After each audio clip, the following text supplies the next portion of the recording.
Hello, I'm Ollie and this is CriminOlly, where I talk about crime, pulp, horror, that kind of thing. Today, a new feature on the channel, Ask CriminOlly, where I will be answering viewers' questions.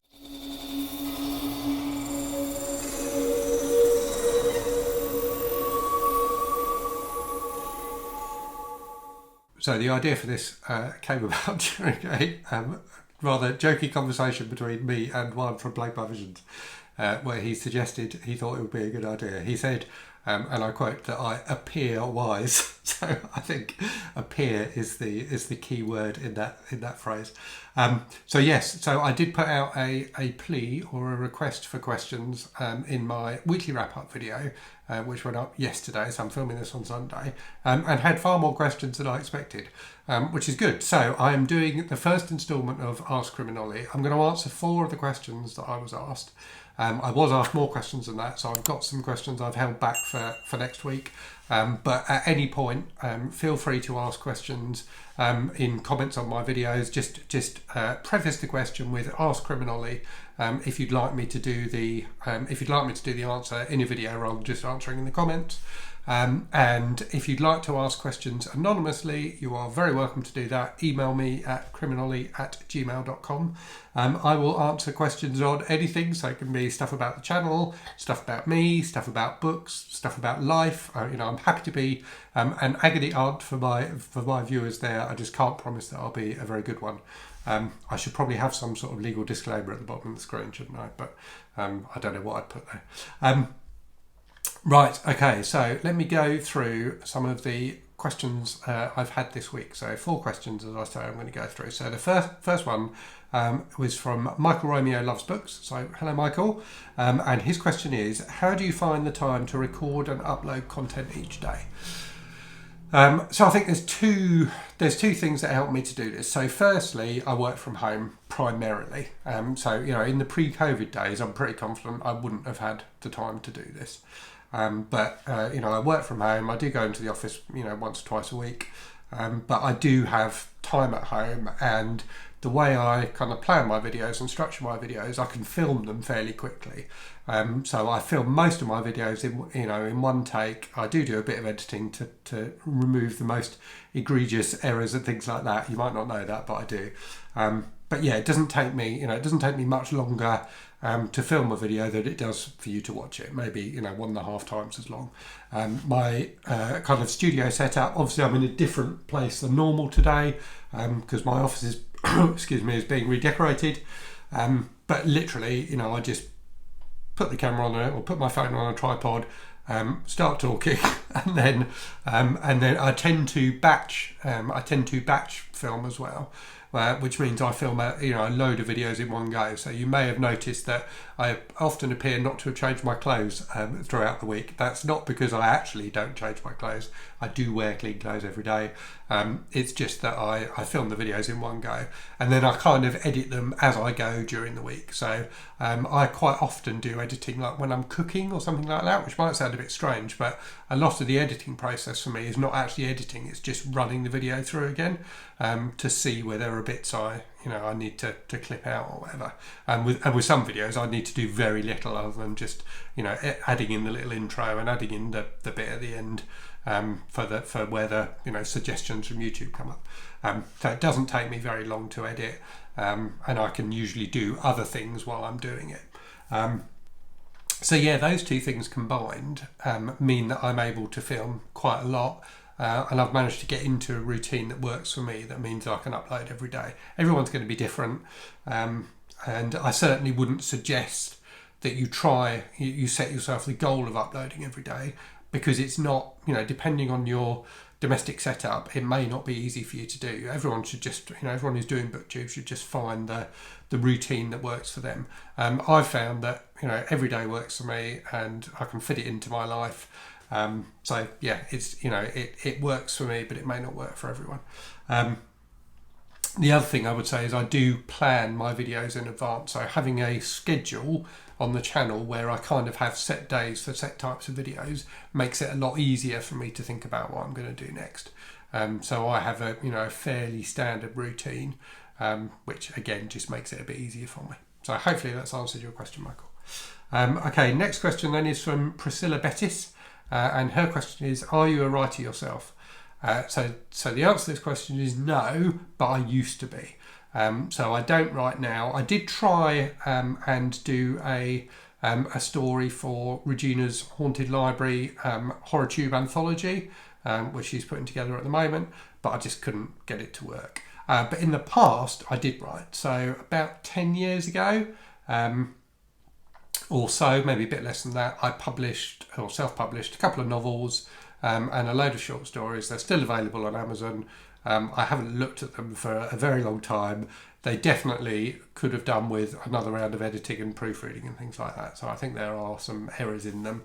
At some point, I might go back to them and re-edit them and do new covers and things like that. And I may at some point try and write more. I've got a couple of horror novels which are kind of about a third finished. Both of which I quite like the concepts behind them. So maybe I'll go back and try again at some point. But for now, I think my writing days are in the past. Okay, next question is from Soyboy77. So this is a two-part question, but quite a good question, I think.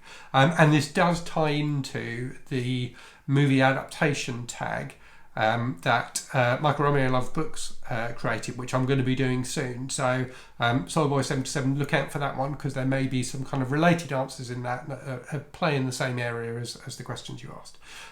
So the two questions were, in your opinion, what is the best film adaptation of a book that you read first and subsequently saw in theatres? So I don't think I saw it in the cinema. I think I did see it on video, but I did read the book first. And that's Children of Men by P.D. James. Which was later filmed by Alfonso Cuarón with the same title, Children of Men. And I think, for me, what makes it work so well is the book and the film, whilst they have the same subject, and the subject is basically that it's like near future Britain, it's quite an oppressive society, and humans have stopped reproducing, basically. So there's like a final generation of children growing up, and the book is very thoughtful, very emotional, very moving. It plays around with the kind of dystopian sci-fi ideas, but it's quite almost I wouldn't say it's a gentle book exactly, but it's quite it's quite slowly paced, but really thoughtful, as I say, and a really lovely, excellent book. It really made me think about things. The film has a completely different tone. The film is much more of an action type affair. Whilst it does have, it definitely has depth to it, but it has some fantastic action sequences, which are basically like filmed as a single take and are just breathtakingly good. I think some of the best action scenes that have been filmed, in Hollywood recently, I thought they were brilliant. So it feels very different. It's a much more exciting film. It feels much faster paced, so it's got a completely different feel to it. And it's a feel that suits cinema much better. So I think the way the book is written suits prose brilliantly, and it works fantastically. I think the film doesn't worry about trying to be too much like the book. It takes the ideas from the book and the concepts from the book and makes a proper film, if you like. And I think that's where a lot of adaptations fall over, is they try to be too faithful to not necessarily the story of the book, but the tone and the feel of the book. And that doesn't always work in cinema, because cinema is a different art form. It's a different way of storytelling. I think Children of Men would be my pick for that one. And then the second question is also, which major books that you read do you feel are unfilmable? And I think, given what I've just said about Children of Men, I think most books are filmable. They may be more challenging. You may have to film them in a completely different way to the way you would film them if you were doing a straight adaptation of the book, if that makes sense. So in some ways, I don't think there are unfilmable books. And I think David Cronenberg proved that when he made the film of Naked Lunch, which was definitely a book that people would have considered unfilmable. And whilst the film, I don't think, is anywhere near as good as the book, and is certainly less than perfect in many ways. I thought it was a really interesting take on the concept of filming an unfilmable book. But one book I've read recently that I do think would be very difficult to film effectively is House of Leaves by Daniel Z. What's he called? Mark Z. Danielewski. I always get his name the wrong way around. Which is, famously a very complex book, very experimental in style, like Naked Lunch was, but perhaps even more so in House of Leaves. I think you could take the story of House of Leaves and make a film of it, and clearly the book, if you haven't read it, so the book revolves around a film, so you could certainly film the film parts, but how you would tie that all together and make it work in the same way that the book does, I think would be a real challenge. But as I say, I don't think any book is unfilmable. I think you just have to approach it in the right way. Okay, the final question then, which is more of an agony art style question, is from Caleb Hurick. This is a question that I think many of us as readers could relate to. So his question is, my dad caught on to the fact that I've been really into reading, so he bought me a book, which was an incredibly kind gesture of him. However, it was a James Patterson book that I have zero interest in. How do I approach this? Should I be honest with him and tell him I'm not interested in reading it? Should I suffer through it and read it for him, risking him buying me even more Patterson? Help, Ollie.